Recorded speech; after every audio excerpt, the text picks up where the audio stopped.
অন্নপূর্ণা যোজনা যারা এখনো টাকা পাননি তাদের জন্য বড় ঘোষণা। স্পেসিফিক্যালি লিখে জানালেই মিলতে পারে সুবিধা। নমস্কার বন্ধুরা, আজকের ভিডিওতে অন্নপূর্ণা যোজনা নিয়ে একটি গুরুত্বপূর্ণ আপডেট জানাবো। যারা এখনো অন্নপূর্ণা যোজনা টাকা পাননি তাদের জন্য রাজ্যের মন্ত্রী অগ্নিমিত্রা পাল একটি বড় মন্তব্য করেছেন।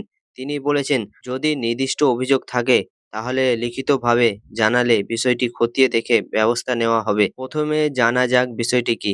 জুন ও জুলাই মাসে অনেক মহিলাই অন্নপূর্ণা যোজনায় টাকা পেয়েছেন, কিন্তু এখনো এমন কয়েক যোগ্য ব্যক্তি রয়েছেন যাদের অ্যাকাউন্টে টাকা পৌঁছায়নি।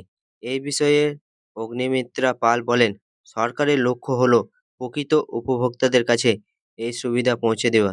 তিনি দাবি করেন, আগে লক্ষ্মী ভাণ্ডারের তালিকায় কিছু অসংগঠিত ধরা পড়েছিল। কোথাও পুরুষের নাম, আবার কোথাও অযোগ্য ব্যক্তির নামও তালিকায় ছিল।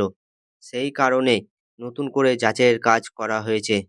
এখনো যদি কোনো প্রকৃত যোগ্য ব্যক্তি টাকা না পেয়ে থাকেন এবং তার অভিযোগ নির্দিষ্ট হয়, তাহলে স্পেসিফিক্যালি বা লিখিতভাবে অভিযোগ জানাতে হবে। অভিযোগ পাওয়ার পর তা যাচাই করে প্রয়োজনীয় ব্যবস্থা নেওয়া হবে বলেই জানানো হয়েছে।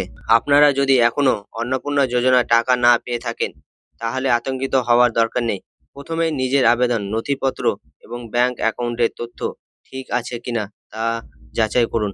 যদি সব ঠিক থাকার পরেও টাকা না পান তাহলে সংশ্লিষ্ট দপ্তরে লিখিতভাবে অভিযোগ জানান। মনে রাখবেন, অভিযোগ অবশ্যই সঠিক তথ্য দিয়ে করতে হবে। একটি বিষয় পরিষ্কার করে বলি, এই ভিডিওটি সংবাদ মাধ্যম প্রকাশিত তথ্যের ভিত্তিতে তৈরি।